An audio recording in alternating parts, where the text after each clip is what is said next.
ጤና ይስጥልኝ የተከበራችሁ ውድ ኢትዮጵያውያን፣ ይሄ በአጋዚያን ተዘጋጅቶ እየቀረበ ያለ ዝግጅት ነው። በዚህ ዝግጅት እንደወትሮው ፖለቲካ ጉዳዮችን፣ ወቅታዊና ታሪካዊ ጉዳዮችን እናነሳለን። በዚህ ዝግጅት በዋነኛነት ልናነሳ ያሰብነው ወይም የፈለግነው ስለ ጎንደር አካባቢ ፖለቲካ ነው። ስለ ጎንደር አካባቢ ፖለቲካ ምክንያቱም የጎንደር አካባቢ ፖለቲካ ከ16ኛው መቶ ክፍለ ዘመን ጀምሮ እስካሁን ድረስ ያልተላቀቀን ነው። በክፉም በጥሩም ለማም ፈጀም ጎዳም ብዙ ኢምፓክት እያሳደረ ያለ የጎንደር ፖለቲካ አለ። የጎንደር ፖለቲካ በጎንደሪያን ዳይናስቲ በሚባለው ጊዜ እስከ 300 አካባቢ አመት የቆየ ነው። ያ እጅግ ቢዛር የሆነ ማለትም ትንሽ እንግዳ የሆነ የፖለቲካ ህይወት ነው አገሪቱ ያሳለፈችው። ጥሩም ነገር አለው፣ ብዙ መጥፎ ነገሮችም አሉት። ብዙ መጥፎ ነገሮች አሉት የጎንደር ፖለቲካ። የጎንደር ዳይናስቲ የሚባለው ብዙ መጥፎ ነገሮች አሉት። ምክንያቱም ጎንደር አካባቢ የመጣው ዳይናስቲ አዲስ ነው። ያ አካባቢ ለመንግስታዊ ስራ፣ ለሀገራዊ መንግስታዊ ለንጉሠ ነገሥት ግዛት አስተዳደር እንግዳ ነው፣ አዲስ ነው። 16ኛው መቶ ክፍለ ዘመን በአጼ ሰርጸ ድንግል አማካኝነት ከመግባቱ በፊት አልነበረም። ምናልባትም ከዛ በፊት የነበረ ዝም ብሎ የአካባቢ ገዢዎች ያስተዳድሩት የነበረ ሊሆን ይችላል። በኢትዮጵያ ታሪክ ብዙም የማይታወቅ ታሪክ እሱ ነው። ወደ ጎንደር ከመግባቱ በፊት ማን ነበር የሚያስተዳድረው አካባቢውን? ፈላሻዎች ናቸው። ፈላሻዎች ብዙ ጊዜ ከሸዋ ነገስታት ጋር ሲዋጉ እንደነበር እዛ አካባቢ የምናስታውሰው ጉዳይ ነው። በአብዛኛው ፈላሻዎች ጌዲዮን ምናምን የሚባሉ እነ ዮዲት ምናምን ከዛን ጊዜ ጀምሮ ያ አካባቢ በቤተ እስራኤላውያን ተጽዕኖ የመሆን ፖሲቢሊቲ አለው። ተጽዕኖ ስር የነበረ አካባቢ ነው የሚመስለው። ስለዚህ የሸዋ ነገስታት ከመጡ ጊዜ ጀምሮ ደግሞ ኮንፍሮንቴሽን መጥቷል። በተለያዩ አጼዎች በእነ አጼ ዘርዓ ያዕቆብ በለው በእነ አጼ ሰርጸ ድንግል በለው ብዙ ጊዜ ከፈላሻ መሪዎች ጋር ገዢዎች ጋር እዛ አካባቢ ላይ ብዙ ትግሎችን አካሂደዋል። በግራኝ ጦርነት ጊዜ ራሱ እነሱ ፈላሻዎቹ ከግራኝ መሐመድ ጋር አብረው ማዕከላዊ መንግስትን በተለይ ሸዋ ያለውን ለመውጋት ጥረት ያደረጉበት ሁኔታ እንዳለ ነው የምናውቀው። ትኩረታችን እሱ አይደለም። አሁን እሱ አይደለም ትኩረታችን። በጎንደር ገዢነት ዘመን፣ በጎንደር ዳይናስቲ ዘመን የነበረ አንድ ክስተትን እናነሳለን። ከዛሬው ፖለቲካ ጋር ትንሽ አስተሳስረን ከአሁኑ ፖለቲካ ጋር ያለውን ግንኙነት እያመጣ ወይም እያደረሰ ያለውን ተጽዕኖ በጎ ነው ወይስ የከፋ ነው ወይስ መጥፎ ነው የሚለውን ነገር ኢቫሉዌት እያደረግን ለወደፊቱም ጥንቃቄ ልናደርግባቸው የሚገቡ ኩነቶችን ለማጣራት እንሞክራለን። ስለዚህ በዚህ እንዳልኩት በዚህ ዝግጅት ማነሳላችሁ ስለ ምንትዋብ ነው። ምንትዋብ የምትባል ሴት የአጼ በካፋ ሚስት ነች። ምንትዋብ እቴጌ ምንትዋብ ትባላለች። ስለ እቴጌ ምንትዋብ ከማውራታችን በፊት ግን አሁን ባለው ዘመን ስለ ጎንደርና ማዕከላዊ መንግስት እናወራለን። ስለ ጎንደርና ማዕከላዊ መንግስት በአጼ ኃይለ ሥላሴ ዘመነ መንግስት ማለት ይቻላል በጎንደርና በሸዋ መካከል አንዳንድ ፍሪክሽኖች ነበሩ። ኦፍ ኮርስ እነዚህ ፍሪክሽኖች በተለያየ ሁኔታ በተደጋጋሚ ታይተዋል። ለምሳሌ እንጠቅሳለን። በጣሊያን ወረራ ጊዜ ጎንደሮች የቀዳማዊ ኃይለ ሥላሴን መንግስት የማዕከላዊውን መንግስት ጦር ለማገዝ ፈቃደኞች አልነበሩም። ለምን? ከዚያ ትንሽ ጊዜ ቀደም ብሎ አጼ ኃይለ ሥላሴ ዘውዲቱን ተክተው ስልጣን እንደሚይዙ ሲታወቅ የዘውዲቱ ባለቤት የነበሩት የጎንደሩ ራስ ጉግሳ ወሌ አምፀው ጦርነት ተካሂዶ ነበረ። ቀዳማዊ ኃይለ ሥላሴ ደግሞ የሳቸውን የሚወክል ጦር ጎንደርን አስገብሯል ማለት ነው። በኃይል አስገብሯል። ስለዚህ ማነው ራሱ ተሸንፏል። ስለዚህ የዛ ቂም የመኖር ፖሲቢሊቲ አለው የሚባል ነገር አለ። ተውት እሱን። በኢጣሊያ ወረራ ጊዜ ጎንደሮች ቀዳማዊ ኃይለ ሥላሴን አላገዙም። ይሄን ታሳቢ አድርጉና እለፉት። ከዛ በኋላ የቀዳማዊ ኃይለ ሥላሴ ከጣሊያንም ጦርነት በኋላ ከ5 ዓመት ኦኩፔሽን በኋላ ቀዳማዊ ኃይለ ሥላሴ አገር ቤት ከመጡ በኋላ አጼ ኃይለ ሥላሴ አገሪቱን ወደ ማዘመን በሄዱበትና ዩኒቨርሲቲዎችን ባቋቋሙበት ጊዜ ከብዙ ጊዜያት በኋላ በ53 ዓመተ ምህረት ላይ ብዙ የጎንደር ተወላጆች በንጉሰ ነገስቱ ጦር ውስጥና በንጉሰ ነገስቱ የመንግስት መዋቅር ውስጥ በስፋት ይገኙ ነበር። ንጉሰ ነገስቱ ቂመኛ አልነበሩም፣ እውነት ለመናገር ማለት ይቻላል። ጎንደሮችን ተንከባክበው ነበር የያዙት። ብዙ ጦር ውስጥ በብዛት ጎንደሬዎች ነበሩ። በመንግስታዊ ኃላፊነቶች ውስጥ በብዛት ነበሩበት። ስለዚህ የጎንደሮች ተጽዕኖ ከፍተኛ ነበረ በንጉሰ ነገስቱ ዘመን። ስለዚህ በ1953 የመፈንቅለ መንግስት ሙከራ ላይ በስፋት የተሳተፉት ጎንደሮቹ ነበሩ። ከነዚያም ውስጥ ደግሞ ዋነኛ ግንባር ቀደሙ በታሪክ የሚታወቀው ዲያቆን የነበረውና በኋላ እስከ ኮሎኔልነት የደረሰው ወርቅነህ ገበየሁ ነው። የቀዳማዊ ኃይለ ሥላሴ የሴኩሪቲ ኃላፊ፣ ዋና የሴኩሪቲ የደህንነት ኃላፊ ነበር። የክቡር ዘበኛ ጦር ውስጥ ነበረ። ከቃኘው ጦር ጋር ኮሪያ የዘመተ ነው። ስዊድን ስልጠናዎችን አድርጓል። የተለያየ ብቃት ነበረው። በጣም የተሳለ አይምሮው ሻርፕ የሆነ የሚባል ባክግራውንዱ ደግሞ ዲያቆን እንዳልኳችሁ ነው። ግን የማታ ደግሞ ዩኒቨርሲቲ ተምሮ ወረቀቶች አሉት እና ይሄ ሰው ያለበት የነ ገርማሜና መንግስቱ ነዋይ የተባለው የመፈንቅለ መንግስት ሙከራ ወቅት ከፍተኛ ሚና ነበራቸው። ከፍተኛ እነ ሻምበል ባይ የሚባሉ ነበሩ። ሞስት ፕሮባብሊ እነሱ ናቸው። ዮሐንስ እና ተፈራ ደግሞ የሚባል ነበረ። ጀነራል ተፈራ አይ ቲንክ ተፈራ ማን ነው ወልደትንሳኤ ሳምቲንግ ሻለቃ ይሁን ምናምን፣ እሱም የክብር ዘበኛን ጦር መርቶ የነበረ ነው። በኋላ ሳያሰበው የምድር ጦር እጅ ውስጥ ወድቆ በኋላ ብቻ ተርፏል። በኋላ እስር ላይ ስለነበረ ብዙ ነገር አልተሳተፈም፣ ግን ተሳታፊ ነበረ በመፈንቅለ መንግስት ሙከራው። ስለዚህ የጎንደሮች አመጽ ነው ብሎ መውሰድ ይቻላል የ53ቱን። ይሄ በቀዳማዊ ኃይለ ሥላሴ ላይ ነው። ከዛም በኋላ ባሉት ሁኔታዎች ውስጥ በአብዛኛውና በስፋት እነዚህ ጎንደሬዎቹ ተሳትፈዋል እስከ 1966 ጊዜ ድረስ ማለት ነው። የተማሪዎች ንቅናቄ ውስጥ በስፋት ነበሩበት። የተማሪዎች ንቅናቄ የተማሪዎች አብዮት በሚባለው ውስጥም በስፋት ነበሩበት። በዚያም በ1966 ዓመተ ምህረት ደርግ የሚባለው ወታደሩ ስልጣን ሲቆጣጠርና የንጉሰ ነገስቱ መንግስት ሲፈርስ ጎንደሮች በወታደሩ ስልጣን በያዘው በወታደሩ አካባቢ ተጽዕኖ ፈጣሪዎች እንደነበሩም እናስታውሳለን። ይሄ እንግዲህ የቀዳማዊ ኃይለ ሥላሴና የጎንደርና የሸዋ የማዕከላዊ መንግስት ትስስርን ለማሳየት ያቀረብነው ነው። ከዛም በኋላ ወታደሩ በነበረው አቋም ምክንያት ብዙዎች ጎንደሬዎች ወደ ኢህአፓ በመሄዳቸው ምክንያት በኋላም ደግሞ ተጠቂዎች ሆነዋል። በደርጉ ራሳቸው ባመጡት መንግስት ደግሞ ተጠቂዎች ሆነው እነ መላኩ ተፈራን አይነት ሰው ታዞባቸው የራሳቸው ተወላጅ ማለት ነው። መላኩ ተፈራ የግዜር ታላቅ ወንድም የዛሬን ማረልን ለነገስ አንወልድም ብለው ሴቶች እስኪናገሩ እስኪያዘፍኑ ድረስ መቼም ዘፈን ጎንደር አካባቢ መቼም ባህል ስለሆነ ማለት ነው።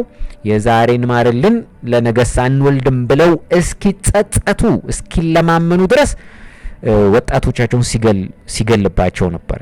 አየው በቀይ ሽብር ማለት ነው።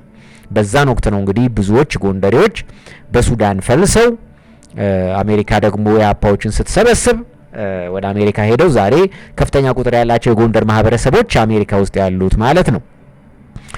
እንደገና እንግዲህ ይሄ ተመሳሳይ ሁኔታ እንዳለ ሆኖ ማለት ነው ደርግን ሲታገሉ የነበሩትን ወያኔዎች ደግሞ ጎንደሮቹ ረድተውም አግዘው አያችሁ ረድተውም አግዘው አሾልከውም አምጥተውም መንግስት አድርገዋል።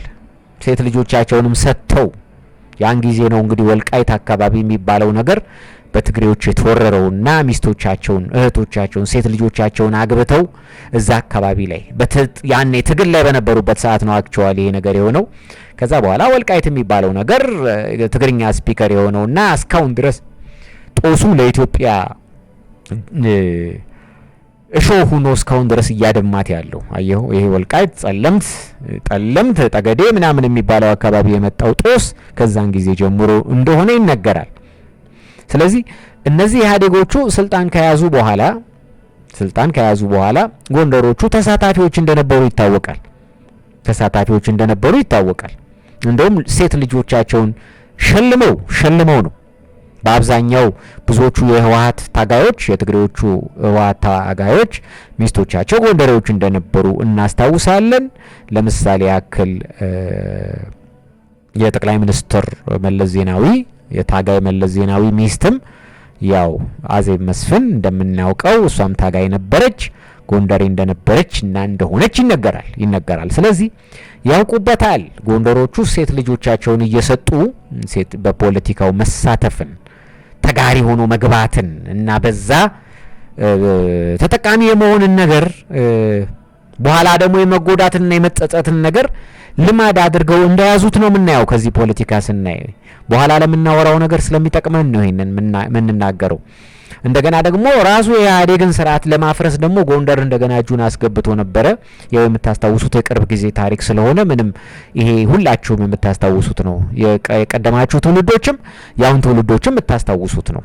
ስለዚህ አሁን ከፍተኛ ሚና ተጫውቶ ጎንደሬዎቹ በወልቃይት ሰበብ አድርገው ኦሮሞን አግዘው የኦሮሞን አብዮት ተቀላቅለው ኦሮሞዎቹን ስልጣን በማውጣቱ ላይና እንደተለመደው ልጃቸውን ለቀጣዩ መሪ ለቀጣዩ ንጉስ ድረው በማምጣት ዛሬ ያለው መንግስት ተመስርቷል። የብልጽግና መንግስት ተመስርቷል ማለት ነው። የመደመሩ መንግስት ተመስርቷል ማለት ነው። የኦሮሞ ተወላጅ የሆነው የሰራዊቱ አባል የነበረ ሰው የፕሮቴስታንት እምነት ተከታይ የሆነ ሰው በአባቱ እስላም በእናቱ ክርስቲያን የሆነ ሰው በአባቱ ኦሮሞ በእናቱ አማራ የሆነ ሰው ሚስት ሆና ጎንደሮቹ ተጋሪ ሆነው መጥተዋል ማለት ነው። ስለዚህ አሁንም ደግሞ በተመሳሳይ ሁኔታ በተፈጠረ አለመግባባት እንደገና የአማራው ማህበረሰብ በተለይ ጎንደሮችም ጭምር ቢሆኑ በብዙ በተለይ እንደዚህ ወደ ፔሪፌሪ አካባቢ ያለው ብዙ ጥቃት ደርሶበታል፣ ብዙ ውድቀት ደርሶበታል። ግን ስቲል አሁንም ቢሆን በታማኝነት ቀጥለዋል። ጎንደሮቹ በታማኝነት ቀጥለዋል። ስለ ልጃቸው ቤተ መንግስት መገኘት ሲባል ማለት ነው። ያም ደግሞ ሲሆን በተለይ ከመሆኑ በፊትም ጭምር መቼም ዘፈን ቅድም እንደነገርኳችሁ ዘፈን መስፈን የሚባለው ነገር ከጎንደር ባህል አይጠፋምና ሙሽራነሽ ጎንደር ይሰፋ ልብስሺ አገር ሊያቆም ነው ቴዎድሮስ ወድቆ ተብሎ ተዘፍኖ አዘፍነው አገር ሊያቆም ነው ቴዎድሮስ ወድቆ ሙሽራነሽ ጎንደር ይሰፋ ልብስሺ በሚል ኮድ የኦላ ግሩፕ ኦላ የተባለው ግሩፕ የኦላ ስብስብ ስልጣን እንዲይዝ አድርገዋል። እንግዲህ ተጠቃሚ ናቸው አይደሉም? እንግዲህ አማራ እንደ አማራ ተጎጂ ነው በዚህ ስርዓት። በሁሉም በደርግም ቢሆን ተጎጂ ነው፣ በኢህአዴግም ቢሆን ተጎጂ ነው፣ በዚህ በብልጽግና ዘመንም ቢሆን ተጎጂ ነው አማራ። ግን እነሱ ደግሞ ታማኝ ናቸው ለሶስቱም ታማኝ ናቸው። መጨረሻ ግን የማፈንገጥ ነገር ደግሞ የሚጀምረው ከነሱ ነው። የማፈንገጥ ነገር የሚጀምረውና እንደገና ለሌላ ለውጥ የሚያዋልዱት እነሱ ናቸው። አያችሁ፣ የኃይለ ሥላሴን ስልጣን ለመገርሰስ የንጉሠ ነገሥቱን መንግስት ለመገርሰስ አዋላጅ ሆነው የመጡት እነሱ ነበሩ። ደርግን ለመጣል ኢህአዴግን ለማዋለድ አዋላጅ ሆነው የመጡት እነሱ ናቸው። ብልጽግናን ለማዋለድም እነሱ ናቸው። ይሲ ቤተ መንግስትም እየገቡ ማለት ነው። እንደገና ከመለስ ዜናዊ ጋር ደግሞ አብረው ገብተዋል ማለት ነው። በሚስት በኩል ማለት ነው፣ በወይዘሮ አዜብ በኩል ማለት ነው። ይሲ ከዛ በኋላ እንደገና በብልጽግና በኩል በብልጽግና የሚባለው አሁን ስልጣን ላይ ያለው የመደመሩ መንግስት ሚስት በወይዘሪት ዝናሽ በኩል ደግሞ ባለቤት ሆነው ገቡ። ይሲ ስለዚህ ጎንደር ከቤተ መንግስት አይጠፋም፣ በሆነ መልኩ አይጠፋም። እንግዲህ እንደዚህ ስላችሁ ደግሞ ጎንደር ምንም የሌለው ዝም ብሎ ስልጣን ብቻ የሚወድ ነው ማለት አይደለም። ፖለቲካ ውስጥ ይጫወታል፣ ጥሩ ሚና አለው፣ አይጠፋም። ይሄ ስርዓትም በቅርበት በጎንደሩ መንግስት ጀምሮ የዳበረ ሰምሃው የሆነ ፖለቲካል የሆነ ሴሬሞኒያል የሆነ እንቅስቃሴ ወይም ደግሞ ባህል ስላለ አይጠፉም። ዞሮ አይጠፉም። እንደገና አማርኛውም ይሄ ቅኔውም ግዕዙም ቤተ ክህነቱም ምኑም እዛ አካባቢ ጠንከር ያለ ከመሆኑ አንጻር ከዚህ ከ15 ከ16ኛው መቶ ክፍለ ዘመን ጀምሮ ማለት ነው ስለነበረ በጎንደሩ ዘመን ጊዜ የዳበረው ማለት ነው ስለነበረ አይጠፉም። ዓለም መጥፋታቸው ጥሩ ነው፣ መጥፋታቸውን አንወድም። ነገር ግን እነሱ እጃቸው ያለበት ፖለቲካ ሁሉ ትርምስ ነው፣ እልቂት ነው፣ ውድመት ነው። በጎ የሆነ ሚና የተጫወቱበት ዘመን ወይም ጥሩ ዘመን ያመጡበት ዘመን የለም። እጃቸውን በጥሩ ፖለቲካ ላይ አስገብተው ጥሩ ዘመን ያመጡበት ጊዜ የለም። የቀዳማዊ ኃይለ ሥላሴ ዘመን በጣም መልካም የሚባለው የኢትዮጵያ ዘመን ነው። የቀዳማዊ ኃይለ ሥላሴ ዘመን መልካም የሚባል ከፍተኛ እድገት አገሪቱ በታሪኳ አይታው የማታውቀውን አይነት እድገት ያሳየችው በቀዳማዊ ኃይለ ሥላሴ ጊዜ ነው። ግን ያንን በማፍረስ በኩል ነው የመጡት እንጂ ያን በመገንባት በኩል አልመጡም። አያችሁ፣ አልመጡም። ከዛ ደርግን በማምጣት ነው። ደርግ ደግሞ ጨፍጫፊ ነው። ትውልድ አጥፍቶ ነው የኖረው። ትውልድ አጥፍቶ ሰሜኑን ሲጨፈጭፍ፣ ትግሬዎቹን ኤርትራዎችን ሲጨፈጭፍ፣ መጨረሻም እሱ ሲፈርስ ኤርትራን አስገንጥሎ የጠፋ ነው። ይሲ እንደገና ደግሞ እሱን ተክቶ የመጣው ኢህአዴግ እነዚሁ ሰዎች ያገዘውታል። አየህ፣ እንደገና ቤተ መንግስትም ግማሽ ጎናቸው ገብቷል። ግን በዛን ዘመን ራሱ ጎንደር የወልቃይት ህዝብ ያለቀበት ዘመን ነው። ወልቃይት እናንተ ሴቶቻችሁንና መሬታችሁን ነው የምንፈልገው፣ ወንዶቹን አንፈልግም እየተባሉ ተጨርሰዋል። ራሳቸው ባመጡት ስርዓት ራሳቸው መጣለያ የሰጧቸው ራሳቸው ልጆቻቸውን የሰጧቸው ማለት ነው። ስለዚህ ጎንደሮች የሚሳተፉበት መንግስት ሁልጊዜ ይህን ሁላችሁም እንድታውቁት ነው። ጎንደሮቹ ከፖለቲካ እርቀው አያውቁም። ፖለቲካ ውስጥ እጃቸውን ያስገባሉ። ግን በምን ምክንያት ነው እነሱ ያሉበት ፖለቲካ ሁልጊዜ እንደዚህ እልቂትና ውድመት የሚሆነው የሰቆቃ የሚሆነው ለምንድን ነው ብለን መጠየቅ ይኖርብናል። ምክንያቱም ይሄ ነገር ቀጣይ ስለሆነና እየቀጠለ ስለሆነ እንደገና ኪነ ጥበቡ ደግሞ ከነሱ ጋር ተቆራኝቷል በሆነ መልኩ በየትኛውም ዘመን ጎንደር የሚባለው ነገር ሁልጊዜ ፍሮንት ላይን ላይ ታገኙታላችሁ። የቴዎድሮስ ነገር የአጼ ቴዎድሮስ ነገር ፍሮንት ላይን ታገኙታላችሁ። የሚዘፈነው ስለሱ ነው። ከሱ የተሻለ ንጉስ ጠፍቶ አይደለም። ግን ፖለቲካ ለመስራት ይጠቅማል። የኃይለ ሥላሴን ስርዓት ለመጣል ቴዎድሮስ ነው ጥቅም ላይ የዋለው። አየው፣ ቴዎድሮስ የሚለው ነገር ጥቅም ላይ ውሏል። የመለስ ዜናዊን መንግስት ደግሞ ለማድነቅ ቴዎድሮስ የሚባለው ነገር ጥቅም ላይ ውሏል። ራሳቸው የጎንደር ወጣቶች ለመለስ ዜናዊ ሸልመውታል፣ የቴዎድሮስን ፎቶግራፍ አምጥተው። እንደገና ደግሞ አሁን የመጣው መንግስት ደግሞ አንፎርቹኔትሊ አማራ በሚሊዮኖች የሚቆጠሩ አማራዎች ያለቁበት በትግሬዎች ስልጣን የተነጠቁ ትግሬዎች በብቀላ መንፈስ አማራን የፈጁበትና ብዙ በጦርነት በርስ ጦርነት በተለያዩ ጦርነቶች በተለያዩ ታጣቂዎች ብዙ ህዝቦች ያለቁበት የአማራ ማህበረሰብ ብዙ ናቸው ያለቁት። አያችሁ፣ ያለቁበት ይሄ ስርዓት ከመምጣቱ በፊት ቴዎድሮስ ነው አገር ሊያድን ነው ተብሎ ተዘፍኖለት ነው። ይህን ደግሞ ያደረገው አዝማሪ ደግሞ በእናቱ ጎንደር የሆነው በአባቱ ጉራጌ የሆነ ሰው ነው። አያችሁ፣ ጎንደሮች ያሉበት ነገር እልቂት አለበት፣ ቅኔ አለበት፣ አጼው አለበት ይጠራል ስሙ። አጼው ስለ አጼው በተደጋጋሚ ስለተናገርን አሁን መድገም አያስፈልግም። አጼውንም ያዙልኝ፣ የቋራ ሰው ስለሆነ የቋራን ነገርም ያዙልኝ። የቋራን ነገር ያዙልኝ። ቋራ ራሱ በወቅቱ ራሱን እንደ አማራ የሚቆጥር ማህበረሰብ አይደለም፣ ቅማንት ነው በአብዛኛው። ስለዚህ ጎንደሬዎቹ ግን ቅማንት ነው ብለው አይገፉትም። ቅማንት አማራን ሲፈጅ እንደነበር እናውቃለን። ባለፈው በዚህ መንግስት በኢህአዴጎቹ በህወሓቶቹ እየታጠቀ ሲፈጅ ነበር። ግን እነሱ በቅማንቱ ሰውዬ ነው የሚኮሩት። ቅማንት ደግሞ የቋራ ሰው ነው፣ አማራ ነው ብሎ አፍን ሞልቶ መናገር አይቻልም። የተለያዩ ኤንቲቲስ ናቸው። ቅማንት ሞሮፍ ወደ የጥንት አገው ነው። ከአገው ጋር ነው ሪሌት የሚያደርገው። የጥንት ኩሽ ነው፣ ኩሻዊ ነው። ህምጣኛ የሚባል ቋንቋ ነበረው ድሮ፣ ጠፍቷል። አያችሁ የቴዎድሮስ እንትን እሱ ነው። እና ይሄ ነው የዘመኑ የኢትዮጵያ ፖለቲካና የማዕከላዊ መንግስት ፖለቲካና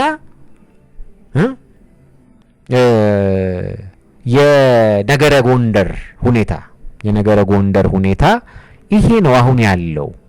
ግን አሁንም ይዘፈናል። አሁንም ይህንን ስርዓት አምጥተው አሁን ያመጡትንም ስርዓት ለመቃወም እየዘፈኑ ነው። the same people, the same actors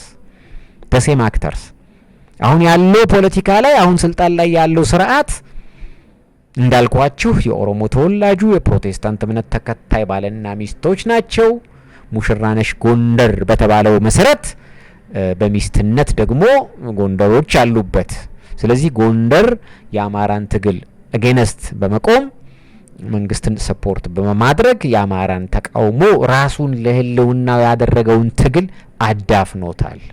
አዳፍኖታል። በቋራነት ነው በአማራነት ነው እንግዲህ ጠይቁ ራሳችሁን። በቋራነት ነው። በቋራነት ከሆነ ሌላ ጉዳይ ነው። አሁንም የጸረ አማራ ኤንቲቲ ያለ ማለት ነው። ስለዚህ አማራው ማህበረሰብ ልቂት ደርሶበታል። በዚህም ማለት ነው ደርሶበታል። ከፍተኛ እልቂት ነው የደረሰበት በዚህ መንግስት። ሙሽራነሽ ጎንደር ይሰፋ ልብስ በተባለ እና ሀገር ሊያድን ነው አንተ ሞት ክላት ሀገር ክብሯ ሳይረሳ ተብሎ የተደነቀ ፀሐይ የተባለ ክርስቶስ ሙሴ ተብሎ የተዘፈነለት ሰው ነው ቤተ መንግስት ያለው የኦሮሞ የጅማው ተወላጅ። ከሱ ጋር እኛ ችግር የለብንም። ለምን እነሱ ያሉበት ነገር እልቂት ሆነ ነው ጥያቄያችን። የኦሮሞ ስልጣን ላይ መምጣት አይደለም ያሳስበን። እኛ ኦሮሞ ኢትዮጵያዊ ነው። ብዙ ሺህ ዘመን ብዙ መቶዎች ዓመታት ከኢትዮጵያ መንግስታት ጋር የኢትዮጵያን ማዕከላዊ መንግስቱን በመጠበቅ ተሳትፏል። በኢጣሊያ ጦርነት በምን በምትሏቸው ጦርነቶች ሁሉ የተሳተፈ ህዝብ ስለሆነ ለምን መንግስት ሆነ አይደለም። እነሱ ሚስት ሆነው በሚገቡባቸው ሰዓት ላይ ግን የሆነ የህብረተሰብ ክፍል ይፈጃል። ለምን? አያችሁ ጥያቄያችን እሱ። አሁን ደግሞ ምንትዋብ የሚባል ጨዋታ ተጀምሯል። አሁን ኢትዮጵያ ውስጥ አዲስ ለውጥ የማዋለድ ሁኔታ አለ። ራሳቸው ቴዎድሮስ ነው፣ ሙሴ ነው፣ ክርስቶስ ነው ብለው ያመጡትን ሙሽራነሽ ጎንደር ተብላ ቤተ መንግስት የገባችውን እንስት ያገባውን ሰው ለመቃወም አሁን ደግሞ ዘመቻ ተጀምሯል። የኪነ ጥበብ ባለሙያዎች ይህን ዘመቻ ተቀላቅለዋል። ሚዲያዎችም ተቀላቅለዋል ይህን ጉዳይ። በተመሳሳይ ሁኔታ ደግሞ የምንትዋብ ጨዋታ ተጀመረ። ምንትዋብ የሚባል ጨዋታ ተጀምሯል። ውስጡን ጎንደር የሚሉ ዘፈኖችም በስፋት ይዘፈናሉ። ስለዚህ ይሄ የጎንደር ነገረ ጎንደር አሁንም ሌላ ለውጥ ሊያዋልድ ነው ወይ? ያዙልኝ ይህን ታሪክ። አሁንም ሌላ ለውጥ ሊያዋልድ እያሰበ ነው ወይ? ሌላ ለውጥ በማዋለድ ላይ ነው ወይ? ስለዚህ እቺ ሀገር ጊኒፒግ ሆናለች ማለት ነው። የሙከራ አይጥ መንግስት ዝም ብለው መንግስት እያመጡ መጫን ነው ማለት ነው። ዝም ብለው ከዚህም ያመጣሉ። አገር ይፈርሳል፣ ህዝብ ያልቃል፣ ህዝብ ይገዳደላል፣ አገር ኢኮኖሚ ይወድማል። እነሱ መቃየር ጊኒፒግ ነው ማለት ነው የያዙት። ስለዚህ አሁን ጎንደር የሚለው ዘፈን በስፋት ይሰማል። ያ ቀደም ያልኳቸው አርቲስትም በእናቱ ጎንደሬ በአባቱ ጉራጌ ያልኳቸው አርቲስትም ብቅ እያለ እየዘፈነ ነው። ለሌሎችም ዘፈን ግጥም እየጻፈ እየሰጠ እያዘፈነ ነው። በቅርቡ መምጣቱም አይቀርም። ግን ጎንደር የሚለው በብዛት ይሰማል። የቆዩ ዘፈኖችም በብዛት ይሰማሉ። ስለዚህ ጎንደሮች አሁንም ለውጥ እያዋለዱ እንደሆነ እየገባን ነው። ምልክቶች እያየን ነው። ስለዚህ እቺ ደግሞ አሁን የሰማናት ምንትዋብ ስትመጣ በቃ ጉዳዩ አሁንም ሙሽራነሽ ጎንደር ወደ ምንትዋብ ተቀየረ ማለት ነው። በሚቀጥለው ፌዝ ላይ ሲመጡ ደግሞ አያችሁ በምንትዋብ ሊመጣ ነው። አያችሁ በምንትዋብ ደግሞ ሊመጣ ነው። ፊልም እንሰራለን ገለመሌ ምናምን እየተባለ ነው። ምንትዋብ ማነች የሚለውን ነገር ለማየት ነው አሁን ይሄ ዝግጅት እየተዘጋጀ ያለው። ምንትዋብ እስኪ ማነች? ምክንያቱም ምንትዋብ የሚባለው ፊልም ይሰራል የተባለው ምርጫው ሊደርስ 3 ወር ሲቀረው ነው ሀገራዊ ምርጫ ያለ 2018 ግንቦት ላይ። ስለዚህ 2 ወር 3 ወር 4 ወር ሲቀረው ፊልሙ ይሰራል ተብሎ ይወጣል ተብሎ እየታሰበ ነው። ያ ማለት ምንድነው? ለምርጫው እንዲደርስ ከሆነ ግንኙነት አለው ማለት ነው። አያችሁ። ያም ደግሞ ቅድም ያልኳችሁ አዝማሪም እየጠበቀ ነው። ዘፈን ይዞ እንደሚመጣ የታወቀ ነው። አሁን ደግሞ ጎንደር የሚሸቱ ዘፈኖች በስፋት ይሰማሉ። ስለዚህ ጎንደርን ምን ያመጣው? አዲስ አበባ ውስጥ ተሆኖ ጎንደር ብቻ የሚጨፈርበት ምክንያት ምንድነው? ባልጠፋ ብሔር ብሔረሰብ ባልጠፋ ታሪክ ያለው ህዝብ። አያችሁ። ለምን የኦሮሞ አይዘፈንም? ለምን የአገው አይዘፈንም? ለምን የትግራይ አይዘፈንም? ለምን አሉላ አይባልም? ከቴዎድሮስ በላይ ከጎንደር በላይ እኮ ጣሊያንንና ግብጾችን በተደጋጋሚ ሁኔታ የመከተው እኮ ትግሬ ነው እና አሉላ ናቸው። ራሱን በጥይት የጠጣ የራሱን ጥይት የጠጣ ሰው ታሪክ እንዴት ነው ጮቤ የሚረገጥለት? እንዴት ነው ጮቤ የሚረገጥለት ሲባል ጎንደር አካባቢ ከቤተ መንግስት ያለ መጥፋትና የጎንደር የቤተ መንግስት የማፍረስ ሴራ አለ፣ ልምድ አለ። አያችሁ። ስለዚህ መንግስት መቀየር ስታሰብ ጎንደሮችን መያዝ አለብን። ልምድ አላችሁ። አየ በ300 ዓመት ያተረፉት እነሱ ልምድ ምንድነው? መንግስትን የማፍረስ ነው። እነሱ ጋር በነበረበት ጊዜ ዘውዱ እነሱ ጋር በነበረበት ለ300 ዓመት ጎንደር ውስጥ በነበረበት ሰዓት ላይ እነሱ ያካበቱት ልምድ ሀገር በሰፊው የማስተዳደር የማረጋጋት ግዛት የማስፋት አይደለም። ምክንያቱም ግዛታቸው ከትግራይ አልፎ ከሐማሴን ምናምን አማሴንም አይደርስም፣ እስከ አይደርስም፣ ቀይ ባህር አይደርስም። ሸዋም በስንት መከራ ነው የሚደርሰው። ሸዋ ወለጋ አይደርስም። በኢያሱ ጊዜ ምናልባት አንድ ጊዜ ፈርዘር ሄዷል እና አርያ የሚባል ቦታ። በተረፈ ከዛው አያልፍም። ከጎጃም ከጎንደር ከላስታ አያልፍም። እሺ። ስለዚህ ግዛት አላሰፉም። ምንድነው ሲባል ሴራ መንግስት የማፍረስ የመቃወም የማመጽ አመጽ በአመጽ ነው። የጎንደርን ታሪክ ይዩት፣ አንብቡት። የጎንደርን ዳይናስቲ ይዩት። አመጽ በአመጽ። በሸዋም ጊዜ እንደዛ አልነበረም። በትግሬውም ዘመን እንደዛ አልነበረም። ትግራይ ውስጥማ እንደዚህ አይነት ፈጽሞ አይታይም። በጣም ሬር ኬዝ። ሸዋ ውስጥም እንደዛ ማፈንገጥ የለም። በገዛ ወንድሞቹ ላይ በገዛ እህቶቹ ላይ በገዛ ምናምን ማፈንገጥ እህቶች ተባብረው እንደገና ወንድማቸውን ስልጣን እህት ወንድሙን ሁላ እስኪገል ድረስ ንጉሱ ማለት ነው። እዚህ ደረጃ የደረሰ ቅሌት ነው ያለው፣ የቤተ መንግስት ቅሌት። ኦኬ ይሁን። እስኪ ምንትዋብ ስለሚሏት ሴት እናውራ። ምንትዋብ ማነች? ምንድነች? ምን ብትሰራ ነው እንዲህ ሊቀነቀንላት የፈለገው? ወይም ደግሞ የሥርዓተ መንግስት ለውጥ ለማምጣት በሚደረግ የማዋለድ ቲያትር ላይ ተሳታፊ እንድትሆን ወይም ደግሞ ማጀቢያ እንድትሆን የተፈለገው? ለቀጣዩ ለውጥ ማጀቢያ እንድትሆን የተፈለገበት ምክንያት ምንድነው የሚለውን ነገር ምንትዋብ ማነች? ምንድነች? ኦኬ ምንትዋብ የበካፋ ሚስት ነች። በካፋ የታላቁ ኢያሱ የሚባል ትልቅ ንጉስ ነበረ። የሱ ልጅ ነው በካፋ። ከዛ በካፋ ንጉስ ከሆነ በኋላ በካፋ በሆነ ወቅት እንደዚህ ወደ ቋራ አካባቢ እንደዚህ ታሞ አንድ የቋራ ባላባት ቤት ውስጥ ተስተናግዶ ነበርና በዚያ ጊዜ ያስታመመችው ልጅ ነች። እቺ ምንትዋብ እንድታስታመው ንጉስ ከሆነ በኋላ አስመጥቶ አግብቷታል። ይኸውላችሁ በኢትዮጵያ ነገስታት ታሪክ ሁሉ ጊዜ ይኸውላችሁ የኢትዮጵያ ነገስታት የፈለጉትን የማግባት በጣም ይሄ ራሱ በጣም ጂኒየስ ያደርጋቸዋል። በጣም እንዲደነቁ ያደርጋቸዋል። በአብዛኛው የኢትዮጵያ ነገስታት የሚያገቡት ፖለቲካል ማሬጅ ነው። አየህ ፈለክም አልፈለክም ለሀገር ሲባል የሌላ ንጉስ ልጅ ታገባለህ። አየህ ንጉሱ የሌላ ባላባት ምናምን ፖለቲካል ማሬጅ ይሆንና እነሱ እንደገና ቀጣይ ንጉስ ስለሚሆኑ ፓርት ኦፍ ዘ ሲስተም ናቸው። ፓርት ኦፍ ዘ ሮያል ኤንቲቲ ፋሚሊ ናቸው የሚሆኑት። ስለዚህ በቃ ይሄ በጣም ጠብን ይቀንሳል፣ ያስተሳሰራል። ለምሳሌ አጼ ዘርዓ ያዕቆብ የሃዲያን ንግስት እሌኒን እንዳገባ ማለት ነው። እሌኒ ተባለች እንጂ ጽዮን ሞገሳ ምናምን ነው የምትባለው፣ እሌኒ ትባላለች። በኋላ እሷ ከፍተኛ ሚና ትጫወታለች በልጇ። ይሄን አያወሩም፣ ማንም አያወራም። እሷ ነች በግራኝ መሐመድ ከመምጣቱ በፊት እስላም ነበረች፣ ክርስትና ተቀብላ ነው። ከዛ በኋላ ከፖርቹጊዞች ጋር የተጻጻፈችው እሷ ነች። ከነሱ ጋር ተጣጽፋ በኋላ ፖርቹጌዞች ኢትዮጵያ ከመጥፋቷ በፊት ያዳኗት እነሱ 400 መስክቴርስ ናቸው 400 የሚሆኑት አየው።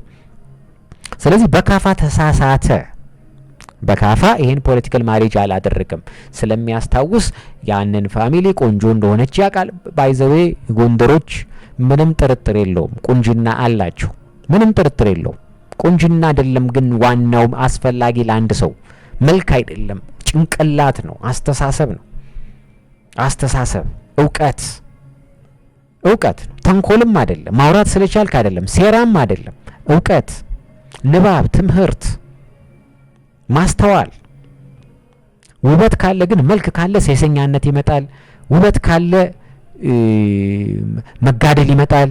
ወንድ ማጫረት ይኖራል። ሴሰኝነት ይኖራል። ዝሙት ይኖራል። ብዙ ነገሮች ይኖራሉ። እነዚህ ነገሮች ደግሞ በተለይ ቤተ መንግስት አካባቢ አያስፈልጉ አደገኛ ናቸው። እነዚህ አይነት ነገሮች አደገኞች ናቸው።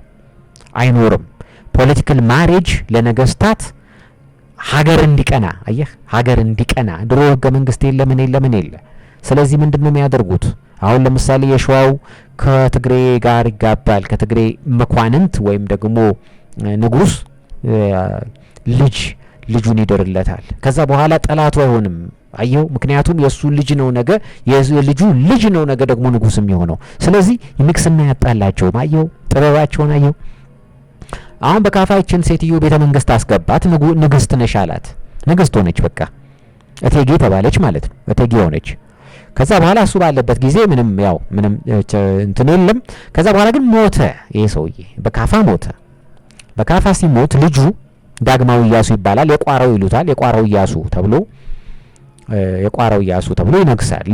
ልጅ ነው ገና። ስለዚህ እሷ ፈላጭ ቆራጭ ሆነች ማለት ነው። እሱ ከሞተ በኋላ ባሏ ከሞተ በኋላ ፈላጭ ቆራጭ ሆነች። ወንድሞቿን አመጣችና ወሳኝ ቦታዎችን አስያዘቻቸው ማለት ከቋራ አምጥታ እንግዲህ ከአማራ ምናምን እጅ ወጣ ማለት ነው። ወጣ ንግስናው።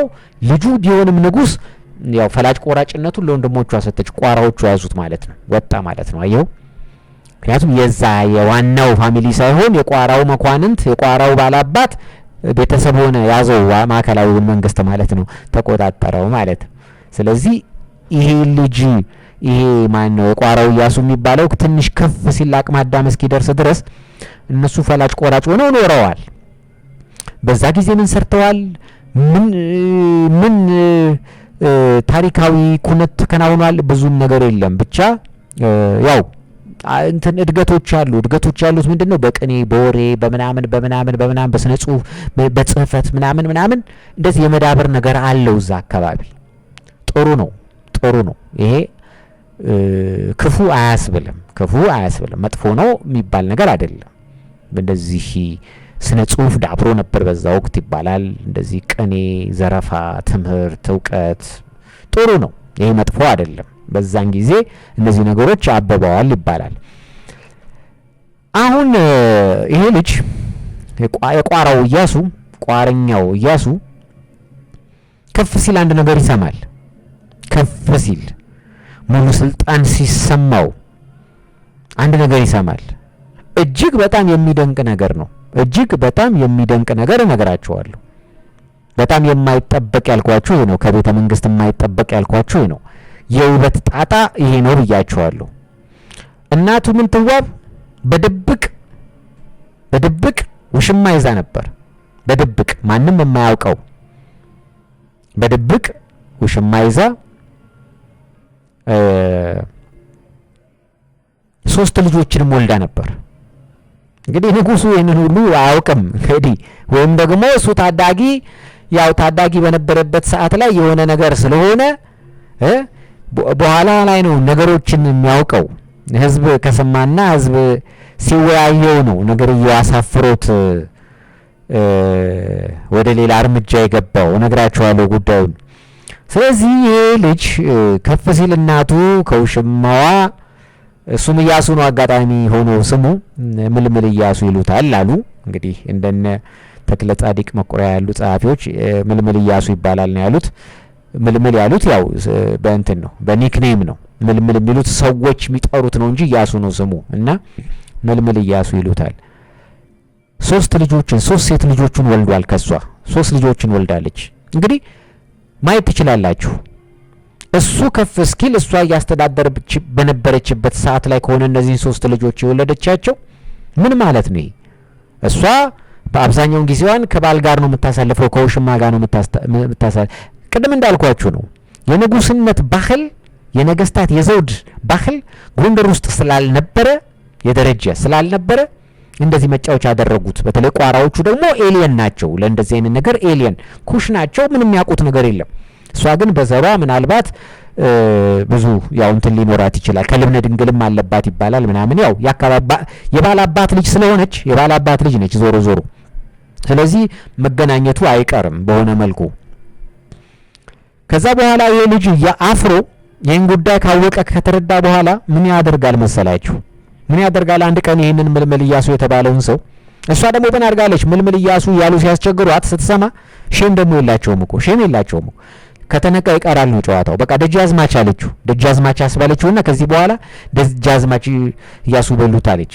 ከየት ይመጣል? ዝም ብለህ ደጃዝማች ትላለህ እንዴ? ደግሞ እሱ ራሱ የሚገርመው የባሏ ዘመድ ነው። የባሏን ዘመድ ነው። እንግዲህ የበካፋም ሞት ላይ እንግዲህ እጁ እንዳይኖርበት ያስፈራል። ምክንያቱም የሱ ዘመድ ነው ነገርየው፣ የሱ ዘመድ ነው። ከዛ ደጃዝማች በሉት አለች። ያለላት የለም ያው ምልምል እንደተባለ ነው የቀረው። ከዛ ይሄ አንድ ቀን ይዞት ሽርሽር ነገር እንደዚህ ይዞት ይሄድና ሀይቅ አካባቢ ሲደርስ ተጠቃቅሶ ከራሱ ሰዎች ጋር ጠባቂዎቹ ጋር ገፍትረው እንዲገሉት ያደርጋል። ገፍትረው ሀይቅ ውስጥ እንዲከቱት ያደርጋል። ባህር ውስጥ ይገባል። ባህር ውስጥ ይከቱታል። ይሞታል ሰውየው። በቀናት ውስጥ አስከሬኑ ይገኛል። ሞተ ተብሎ ምናምን ይቀበራል። እችን ታሪክ ማን ታውቃለች መሰላችሁ? እችን ታሪክ እህቱ ታውቃለች። በሙሉ ተከታትላለች፣ አውቀዋለች። ወይ ደግሞ ከዚህ ከገዳዮቹ ይሄንን ነገር እንዳደረገ ወይም ካደረጉት ውስጥ ደግሞ ለሷ ተነግሯት ይሆናል ይሄንንም የያዙት።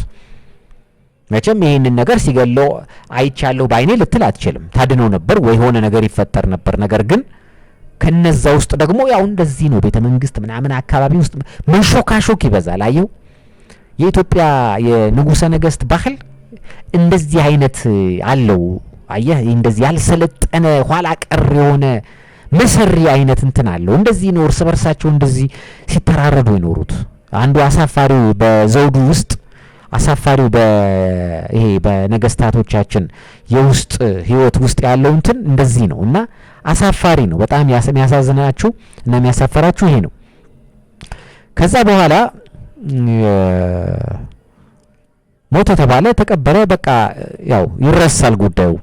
ይሄ ደግሞ ልጅ ማን ነው የቋራው ኢያሱ ያልኳችሁ የምንትዋብ ልጅ አሁን ባሏን ገሎባታል ማለት ነው። ተወቃቶቅ እንግዲህ ያዙት፣ ይሄንንም አጥብቅ ዝም ብላችሁ ያዙት። ከዛ በኋላ አክቹአሊ ከቀደም ብሎ ነው እንትና ማን ነው ይሄ ልጅ ራሱ ኢያሱ፣ ይሄ ቋራው ኢያሱ ያልኳችሁ ፖለቲካል ማሬጅ ያደርጋል ከወሎ ጋር። እንግዲህ እንደነገርኳችሁ ነው ከቋራ ነው የተወለደው እሱ። ከቋራ እናት ነው የተወለደው።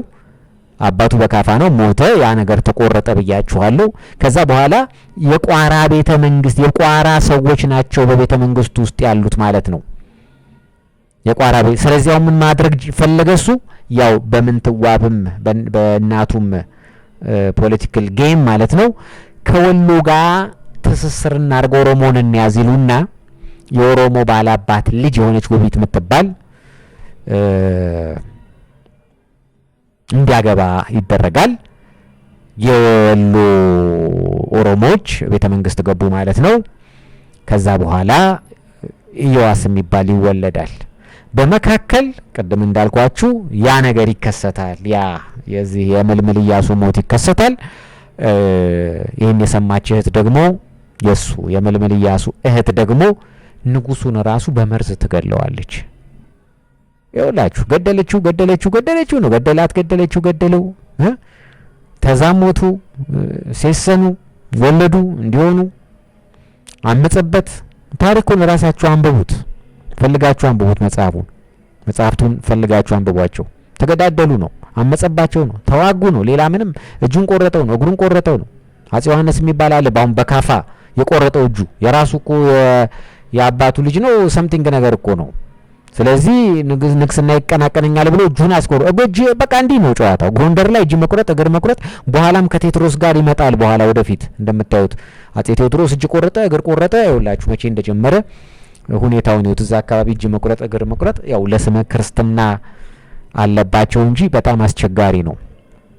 ከዛ በኋላ ማን ይቀራል? ኢዮአስ ይቀራል። ያኔም ደግሞ እቺ ምንትዋብ ደግሞ የልጅ ልጅ መሆኑ ነው እንግዲህ አሁን ልጇ ሞተ፣ ባሏ ሞቷል፣ ልጇ ሞቷል፣ እንደገና ውሽማ ሞቷል። አሁን እንደገና የልጇን ልጅ ሞግዚት ሆና ደግሞ እናት እያለች ማለት ነው። እናት እያለች ሞግዚት ሆና ቤተ መንግስቱን ማስተዳደር ፈለገች።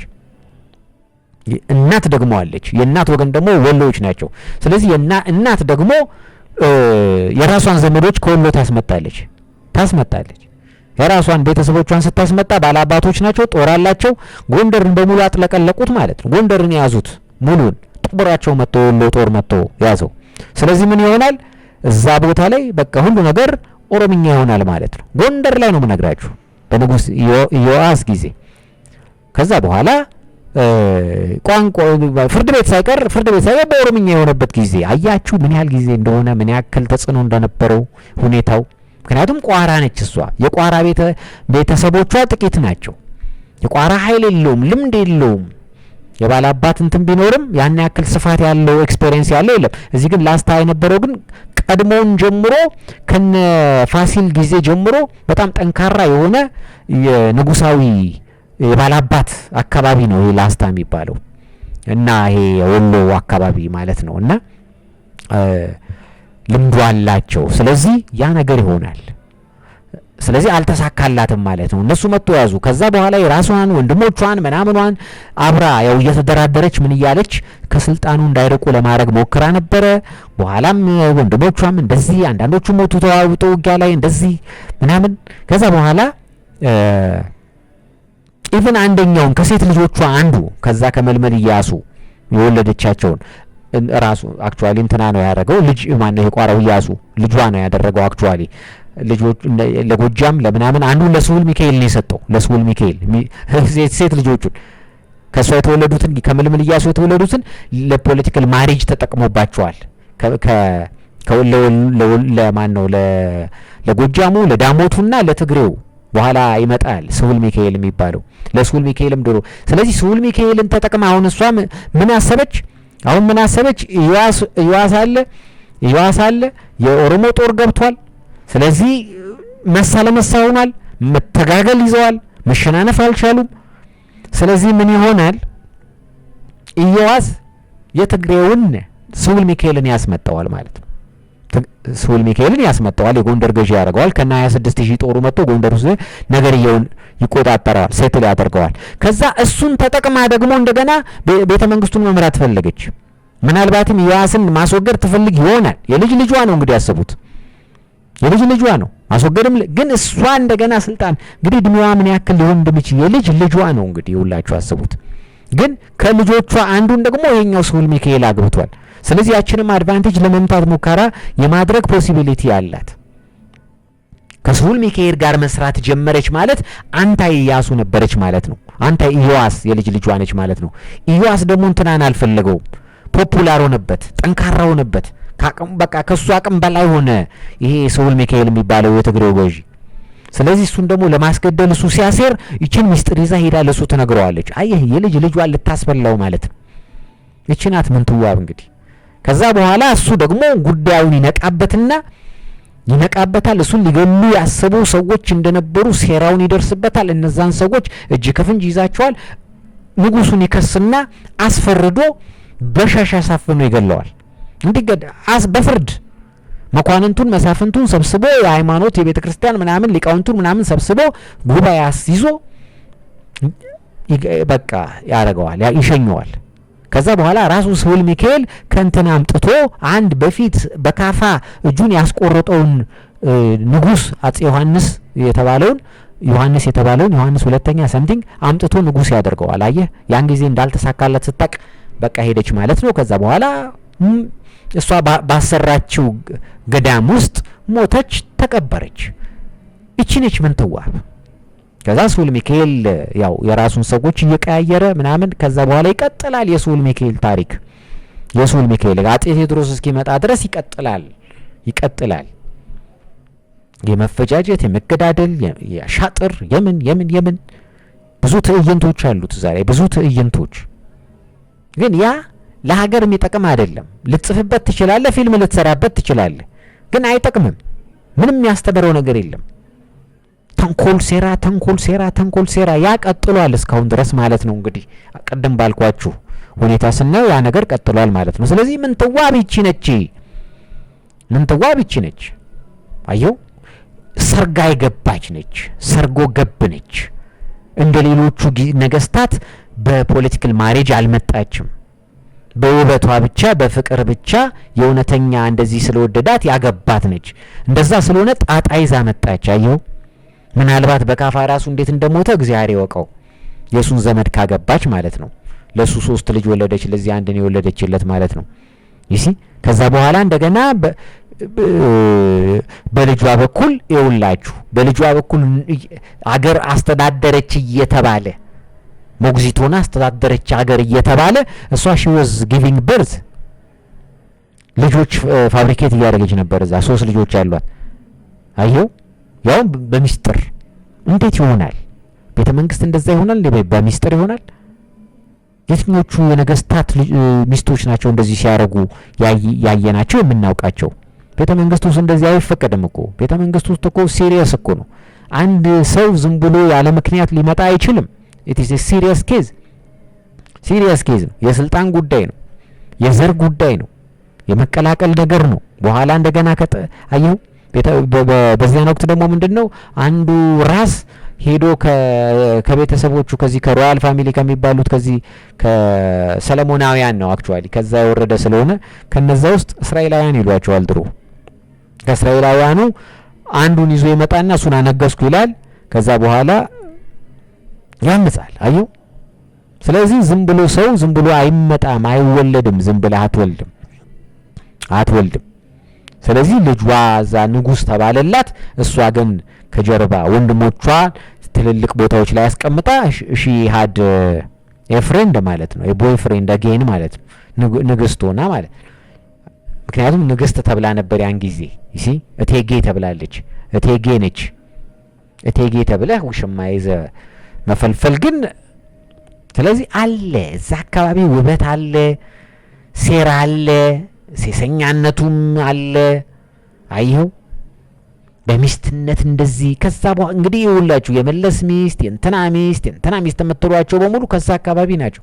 ቤተ መንግስት አካባቢ አይጠፉም። ከዛ እንደገና ክሩክ አለ፣ ሴራ አለ። ሴራ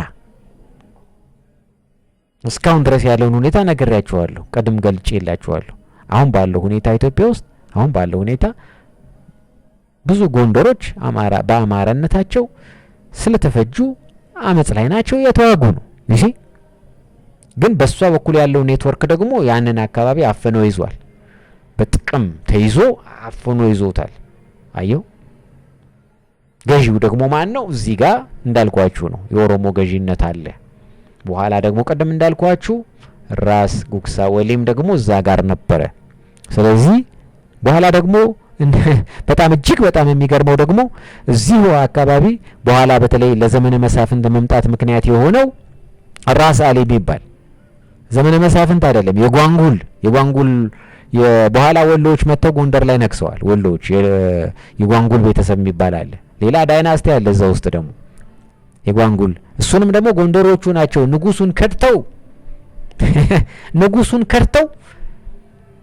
የጎንደሩን እንደራሴውን ከሱ ጋር ተማምለው እንደራሴው ደግሞ የወሎ ሙስሊም ነው። ራስ አሊ የመጀመሪያው ራስ አሊ እሱ ነው። የመጀመሪያው ራስ አሊ የሚባለው እሱ ነው።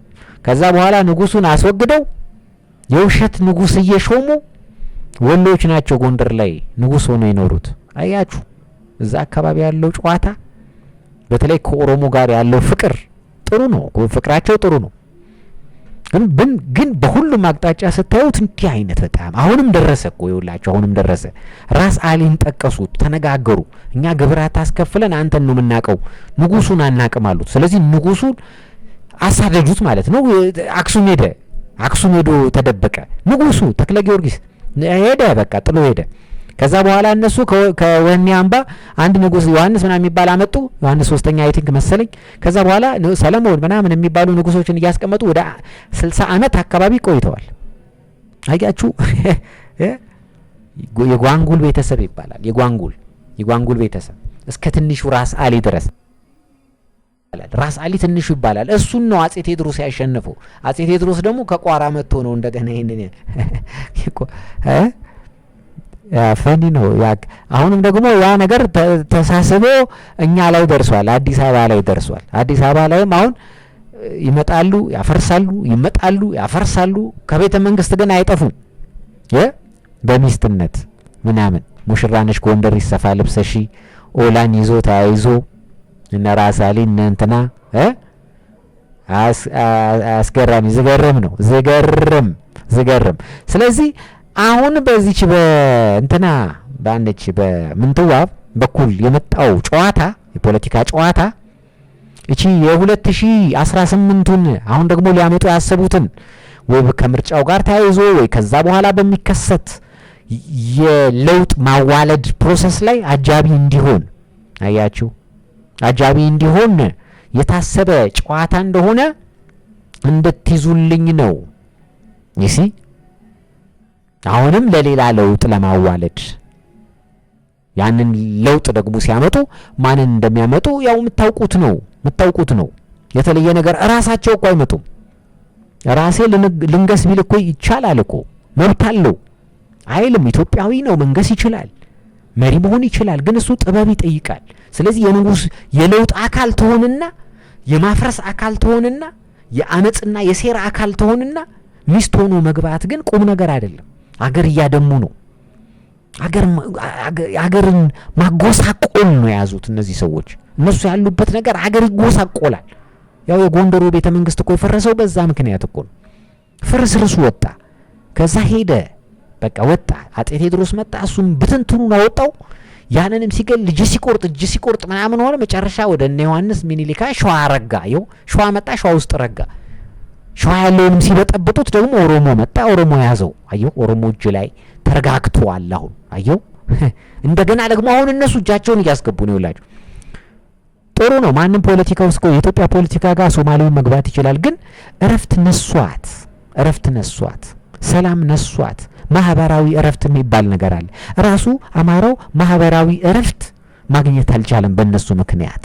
አየው ደርግን አመጡ፣ ራሱ ተጨፈጨፈ። ኢህአዴግን አመጡ፣ ተጨፈጨፈ።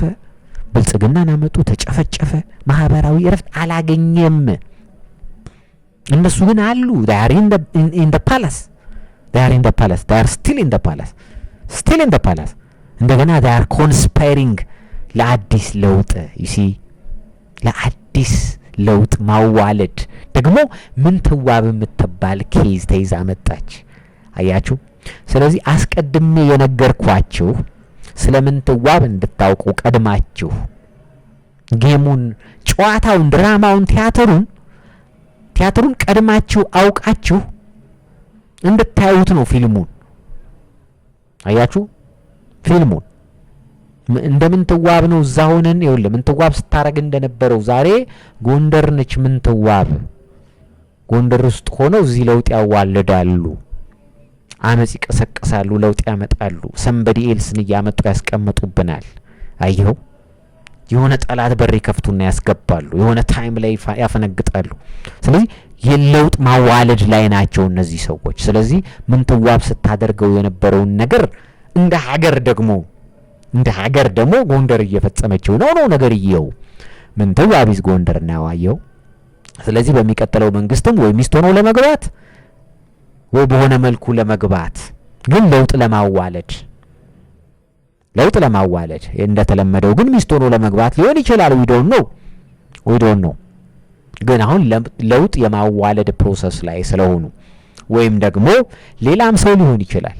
ከዛ በኋላ እንደገና ለዳግም ለውጥ ደግሞ እንደገና ይንቀሳቀሳሉ ማለት ነው። ስለዚህ አገሪቱን ሬስትለስ አድርገዋታል። እንዳትረጋጋ፣ ተረጋግታ ኢኮኖሚዋን ወደፊት እንዳታራምድ፣ ከነዚህ ከምዕራባውያን ጋር እኩል መሳ ለመሳ እንዳትሄድ አየው እንዳትሄድ እንቅፋት ትብታብ ሆኖ አሳስረው ይዘዋታል። አሳስረው ቀዳማዊ ኃይለ ሥላሴ ጊዜ ኢትዮጵያ ከምዕራባውያን እኩል ሆና ነበረ። ከምዕራባውያን እኩል ምንም ጥርጥር የለውም። ከምዕራባውያን እኩል ወስደው ደርግን አመጡና ፈጠፈጡት። ከዛ ባፍጢሟ ተደፋች አገሪቱ። ከዛ እንደገና ኢህአዴግን ደግሞ አመጡ። ኤርትራን አስገነጠለ። በር አልባ አደረጋት። ዝግ አገር አደረጋት። ከዛ በኋላ ይሄኛውን አመጡ። አሁን ይሄ ደግሞ ሲፍጨረጨር እሱን ደግሞ አየ ምክንያቱም እሱ መስራት ጀመረ። አሁን ሀገር ለማሳደግ መስራት ጀመረ። ራሳቸው ያመጡት ቴዎድሮስ ነው ብሎ ያመጡት መንግስት ደግሞ አሁን ስራ ጀመረ። አየው ከነሱ ተብታብ ራሱን አላቀቀና አገር ማሳደግ ውስጥ ሄደ። ቀዳማዊ ኃይለ ሥላሴ እንዳደረጉት ማለት ነው። ግን ከነሱ ተብታብ አታመልጥ። በዘፈን ያረጉና የማህበረሰብን ያሸፍ ልብ ያሸፍ ዘፈንን ይዘዋል። ዘፈን ጨዋታው ዘፈን ነው። በዘፈን ትመጣለህ። እየዘፈንክ እየደነስክ ሴሰኝነትን ትጠቀማለህ። ባህል ነው። አንድ ፓርት ኦፍ ዘ ገቨርንመንት እንትን ሴራ ሴሰኝነትን ትጠቀማለህ። አየው ትጠቀማለህ። ዘፈንን ትጠቀማለህ። አየው ስለዚህ ያን የሚዘፍኑላቸውን አዘጋጅተዋል። ኪነቱ ከነሱ እንትን ጋር ሄዷል። ስለዚህ ፖለቲካውን ለማፍረስ ኪነትን ትጠቀማለህ። ዛትስ what had happened በ2008 እስከ 2010 ስርዓቱን ለማፍረስ የቻሉት በኪነ ጥበብ ነው። አየው ጨዋታው። ስለዚህ ምንትዋብ ይቺ ነች። ሌላ ምንትዋብ የለም። ታሪኳን ባጭሩ ስናየው ውበቷን መልኳን ብቻ ይዛ በዛ ምክንያት ቤተ መንግስት ገብታ ባሏን ያው ሞቶባት በለው ሌላ ባል ይዛ ከውሽማ 3 ልጆች ወልዳ በልጇ ስልጣን ዘመን ከቤተ መንግስት አልወጣም ብላ እንደገና ልጇ ሲሞት ከልጅ ልጇ ጋር ለመንገስ ቤተ መንግስቱን ለመምራት ጥረት አድርጋ ለመጨረሻ ራሱ የልጅ ልጇን ሴራ ሰርታበት ሳይሳካ ቀርቶ የልጅ ልጇ ሲሞት ያሰበችው ነገር ሳይሳካ ቀርቶ ራሷ ባሰራችው የጉስቋም ማርያም ቤተክርስቲያን ሞታ የተቀበረች ሴት ነች። ባጭሩ አለቀ። ይሄ ለፊልም የሚያበቃ ምንም ነገር የለው።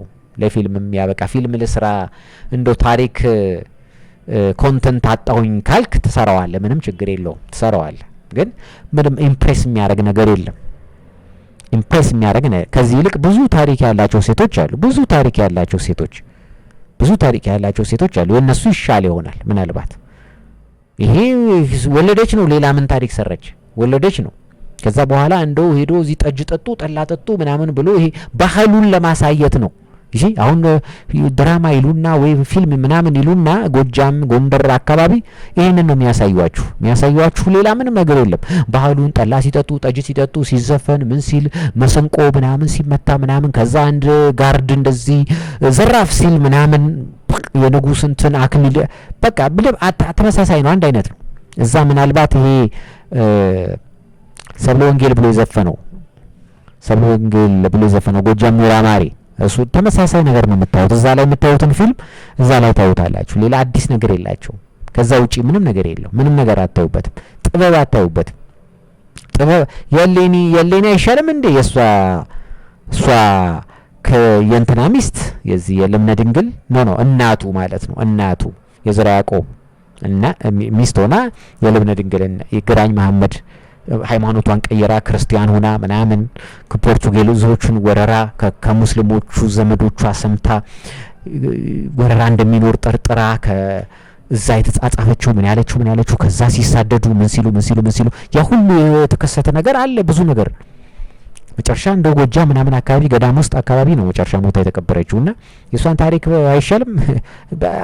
እንደ ቴዎድሮስ ማለት ነው። አጼ ቴዎድሮስም እንደዛው እሱም ሲገል ሲጨፈጭፍ አገር አንድ ሳያደርግ ምናምን መጨረሻ ላይ እንግሊዞችን ጋብዞ ራሱን ጥይት የጠጣ ሰው ነው።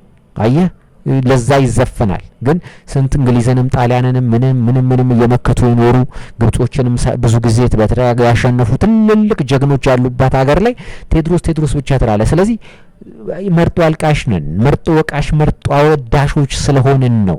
በተለይ ደግሞ ለፖለቲካ ሴራ አሁን ላለው ፖለቲካ ሴራ የሚጠቅሙ ጉዳዮችን እየመዘዝን ስለምንጠቀም ስለሆነ አሁንም የምንተዋብን ጉዳይ ነገርኳችሁ።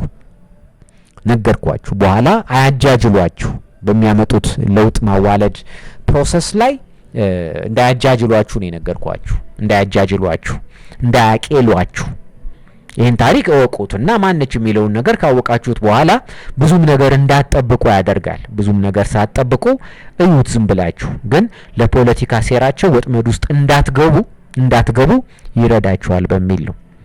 አግዓዝያን አቅርቦታል። ጥር 2018 ዓመተ ምህረት ታንኪው። በቀጣይም እንግዲህ በሌሎች ጉዳዮች ላይ ወቅታዊ በሆኑ ጉዳዮች ላይ በተለይ አንገብጋቢ በሆኑ ጉዳዮች ላይ መረጃ እናቀበላችኋለን። ታንኪው ቻው።